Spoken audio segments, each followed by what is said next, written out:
Hi, I'm Sarah. I'm deeply in love with all things beautiful that make life bloom. I believe that with every step we take, we can make life grow stronger. Some think that's a struggle, but I think that it can be done in all sorts of fun and enjoyable ways. That is why I started to film the Life Keeper's Diaries. Here is where I share my views of beauty, my ways of giving back to life, and my sparkles of creativity. I think those are exactly the ways of how to fill life with joy and love for ourselves and others. That is the way of a life keeper.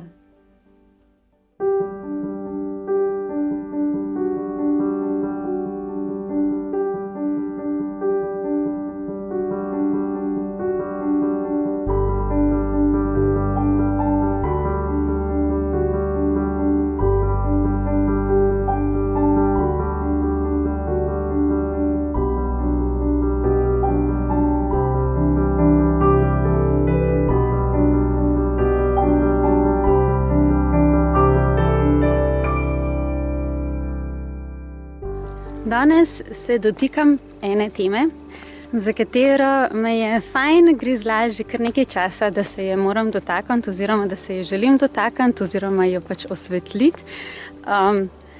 Ampak sem bila malo v dvomih, a je to sploh smiselno v teh časih oziroma če ni stvar čisto preveč kontroverzna, da bi jo pač javno oznanjala, ampak vendarle pač moja duša očitno ne da ravno miru, dokler se ne izpolni tisto, kamor me pač tako fest potiska. In to je tema enoumja. Ko sem tako razmišljala, sem se spomnila na kar ene par stvari iz svojega življenja, ki ravno na to kažejo, kam enoumje lahko privede in koliko nevarna reč je to. No in sem se spomnila časa, ko sem bila v svoji prvi duhovni šoli. Torej, meni je tako malo smešen izraz, da se ukvarjaš z duhovnostjo, ker pač duhovnost je treba živeti, ne ukvarjati se z njo.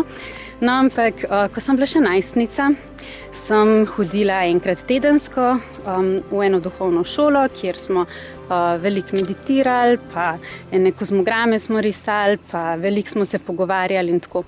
In stvar je bila na začetku res čudovito krasna. Tako res zelo podporno, zelo eno tako okolje, kjer si lahko intenzivno rasel v družbi še drugih pač soudeležencev. Na kar je prišlo do enoumja. In tukaj je zdaj ta catch. Torej, začele so se dogajati take precej zanimive reči in zelo kmalu se je videlo, da je pač neka peščica ljudi v tej skupini, ki so želeli obvladati celotno sceno. In začela so se prepričanja oziroma teženja k temu, da če razmišljaš točno tako, kot mi velimo in če živiš svoje življenje točno tako, kot mi velimo, si sprejet, si naš in si okej, si potrjen. Če pa karkoli od tega, kar smo mi rekli, postaviš pod vprašaj, torej mogoče niti ne izrazito rečeš ne, ampak že samo, če se samo sprašuješ glede tega, si pa izobčenec in to tako na zelo grde načine. Tako res, začele so se dogajati umazane reči. No in jaz, hvala Bogu, očitno imam tisti nek zvonček, ki meni zelo hitro začne cinglati ob takih primerih in sem zavohala, da pač stvar ni več okej in sem se kar hitro distancirala, ampak sem pa ostala še v stiku z nekaterimi, ki so pa še ostali v tej skupini in lahko rečem, da sem preko tega videla, kako nastane sekta. To niso neke tiste oddaljene reči, kjer so ne vem kakšni umazani guruji, ki izkoriščajo ljudi v tistem nekem centru in bla, bla, bla. Ne, pač to so zelo praktične reči, ki se zelo hitro zgodijo z takimi zelo majhnimi, nevidnimi koraki. In glavna stvar na tej poti, ko gre vse res zelo po zlu, je ravno to. Samo na tak način lahko razmišljaš, kot mi pravimo, in vse, kar se rodi v tvojem duhu, tistega samosvojega in suverenega, je narobe. Temu se reče enoumje. In stvari so res postale zelo nevarne. Tako, razpadale so družine, ljudje so padali v take hude psihične stiske. Življenja so bila praktično uničena. In to je res ful nevaren. In kar mi trenutno opazujemo lahko, kar se dogaja ne samo na ravni naše družbe, ampak celotne družbe, celega sveta, je točno to. Lahko razmišljaš samo na en način, tvoj vrednostni sistem je lahko postavljen samo na en način, tvoja prepričanja lahko odsevajo samo naša prepričanja in vse ostalo je narobe in o tem se ne smeš niti spraševati. In ta delček, da se ne smeš niti spraševati, je ena izmed najbolj nevarnih stvari, ki se lahko v človeštvu zgodijo.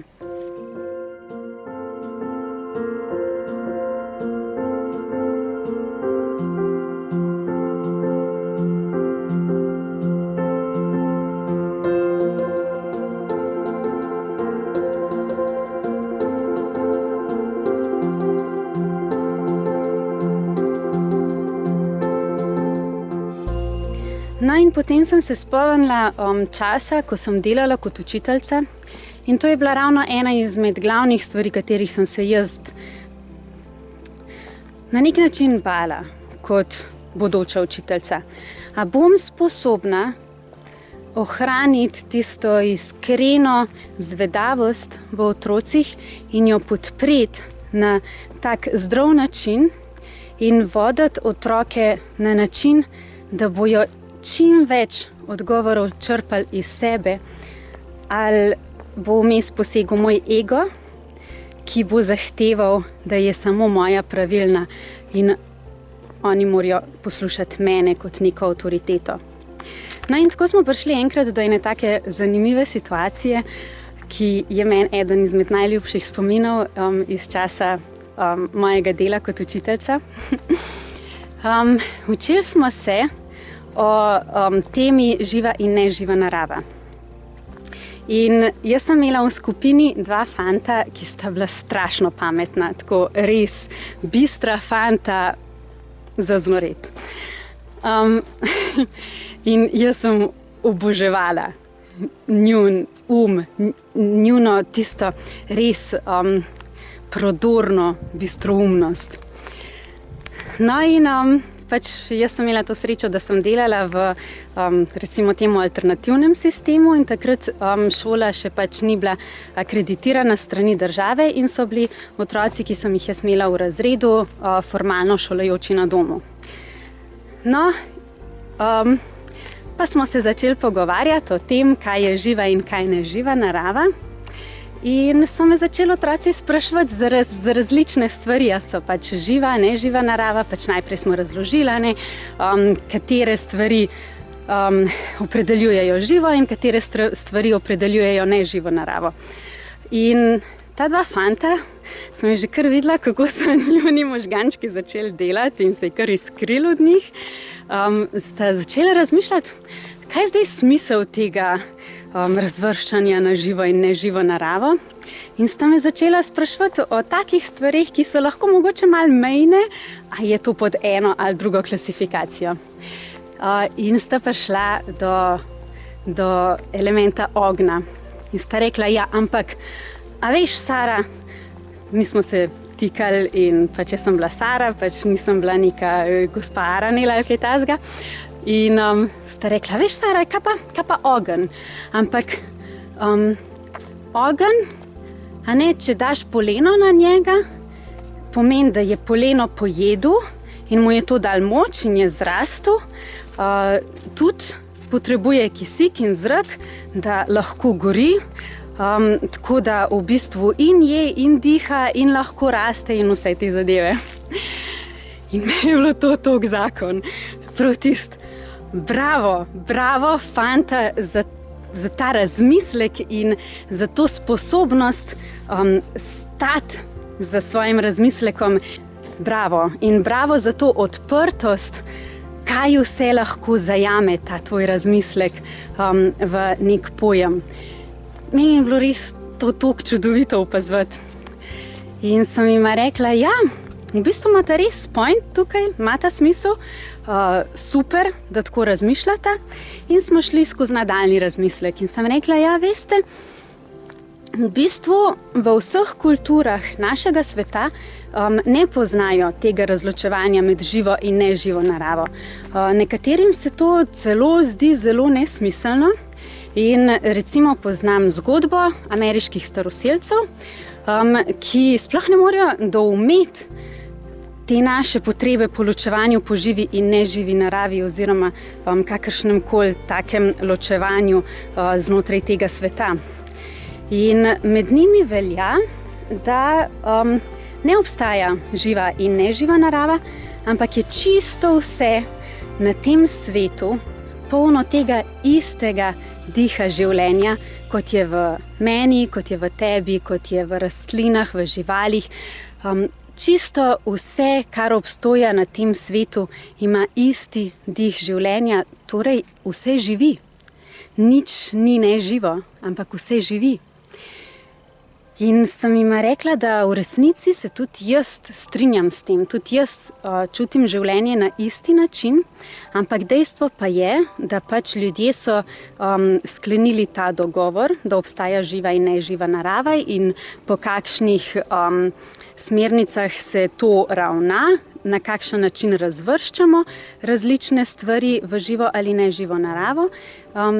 In da je dejstvo, da če boste onedva šla v državno šolo in jo bo tam učiteljica spraševala o tej temi, je poanta našega učenja v tem, da onedva to poznata, da poznata naš človeški dogovor in da znata pač to predstaviti nekomu drugemu oziroma da razumeta, zakaj gre. In to so vsi učenci čist super sprejeli, nobenega problema. Točno so vedeli, zakaj gre, točno so vedeli, kako s tem operirati in to je bilo to.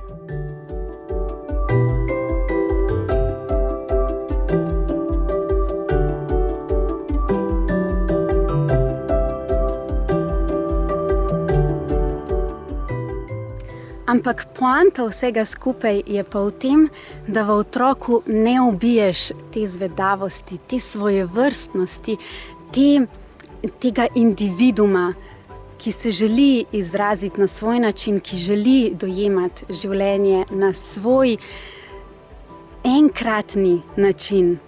In da kljub temu, da vemo, kako ta družba deluje, kljub temu, da poznamo pravila znotraj nje in neke nazore, neke klasifikacije ali karkoli, pa da znamo z njimi tudi mogoče operirati, da vemo, kje smo mi. Kje sem jaz kot individuum suvereno postavljena s svojimi nazori, s svojim mišljenjem, s svojo tisto edinstvenostjo, ki jo samo jaz, taka, kakršna sem, lahko prinesem v ta svet. To je poanta. In tega nikdar ne more biti znotraj enoumja. In enoumje je tako kot monokultura. Ko pride do monokulture, začnejo posamezni elementi znotraj nje umirati, veneti, postanejo bolani. In vedno bolj se zavedamo tega, da monokultura nikoli ne bo pripeljala do ničesar dobrega, zato ker znotraj življenja mora biti biodiverziteta. Morajo biti posamezni različni elementi, ki vsak na svoj edinstveni način prinašajo k zdravju in k napredku skupnosti, ker se samo na tak način lahko v polnosti izrazimo in ker samo na tak način lahko drug drugega podpiramo, zato da smo vsi močnejši. Samo z enim načinom razmišljanja, samo z enim načinom delovanja, samo z enim naborom nekih vrednot in načinov, tega nikdar ne more biti, nikdar ne moramo napredovati, nikdar ne moramo priti do nekih boljših praks, nikdar ne moramo spoznavati širine življenja, ker življenje je biodiverziteta. Življenje je širina, življenje se nikdar ne more ponavljati. Nikdar se ne ponavlja. Življenje vedno stremi k temu, da spozna še nekaj več. In ravno zaradi tega, ker mi vsi uživljamo življenje, čisto vsak izmed nas more prikazati in more izraziti še eno področje življenja, ki se je želelo uresničiti. In zato res pozivam k temu, da čisto vsi mi kot posamezniki, da ponosno nosimo to svojo edinstvenost in da se pogumno sprašujemo o čisto vsem, ker bodimo iskreni, na tem svetu je zelo veliko tega, o čemer bi se morali prekleto fest prej spraševati ves čas in iskati boljše načine in iskati boljše rešitve in iskati boljše smeri za korake naprej. In če se gledamo grdo drug drugega samo zato, ker razmišljamo različno, samo zato, ker želimo živeti na različne načine, samo zato, ker jaz ne morem sprejeti prakse nekoga drugega, potem se nam čisto nič dobrega ne piše. Lahko pa se nam piše zelo veliko dobrega, ker če gledamo trenutno svet, se ogromno enih lepih stvari rojeva, enih zelo svojevrstnih in močno prebojenih v primerjavi s tem, kar je bilo. In to je pa zelo vredno podpreti in je vredno biti del tega ozaveščanja, kdo sem jaz in kaj vse smo lahko skupaj v svoji raznolikosti, ampak ravno zato, ker smo postavljeni posamezniki, lahko kvalitetno šele izgrajujemo našo skupnost. Individualnost ni slaba. Individualnost je nujno potrebna zato, da mi vsi skupaj kot postavljeni celoviti posamezniki šele lahko začnemo ustvarjati nekaj zares kvalitetnega in stabilno stoječega za vse nas. Torej tisto zdravo, podporno mrežo, ki deluje za vse. Taka mreža šele lahko ujame posameznika, ko potrebuje pomoč, in šele lahko podpre posameznika k še večjemu lastnemu izrazu. In dajmo to izgrajevati. Res, ker to res lahko, ker je to v nas zapisano. Samo dajmo si priložnost za to, sami sebi pa drugemu. Tako da bodimo pisani, no? Naj bo to danes moja poslanica. Bodimo pisani, bodimo vse to, kar smo lahko, in bomo hitro lahko zgradili čudovit svet za čisto vsakega izmed nas.